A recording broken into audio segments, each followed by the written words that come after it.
Hello দর্শক, আসসালামু আলাইকুম। আশা করি সকলেই ভালো আছেন। তো দর্শক, এই যে গাছটি দেখতেছেন, তো বন্ধুরা এই গাছটি হলো কচু গাছ। তো বন্ধুরা এই কচু গাছগুলো কতটা কার্যকরী হয়তো বন্ধুরা আপনারা আগে কখনো জানেন নাই।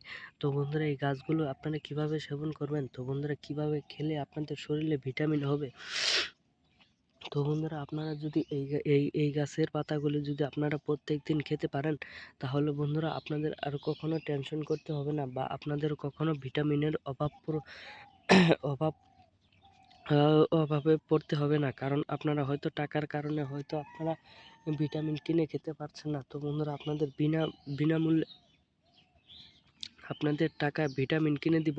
তো বন্ধুরা আপনাদের একটি টাকা দিয়েও কিনতে হবে না। তো বন্ধুরা এই যে এই গাছগুলো দেখতেছেন, তো বন্ধুরা এই গাছগুলো প্রথমে আপনারা বাড়িতে নিয়ে গিয়ে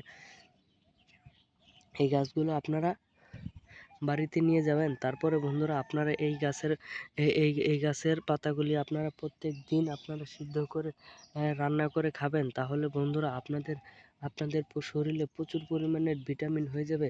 কারণ এই কচু শাকগুলো প্রচুর পরিমাণের ভিটামিন যুক্ত একটি ওষুধি গাছ। তো বন্ধুরা এই ওষুধি গাছগুলো আপনারা খাবেন এবং এতে করে প্রচুর পরিমাণের ভিটামিন হবে। তো দর্শক, এই ধরনের ভিটামিন গাছগুলো আপনারা হয়তো দেখেছেন, কিন্তু এই ধরনের গাছগুলো দিয়ে হয়তো কাজ করেননি। আপনারা একবার খেয়ে দেখেন, তাহলেই আপনারা বুঝতে পারবেন। তো ধন্যবাদ সকলকে, সকলে ভালো থাকবেন। আসসালামু আলাইকুম।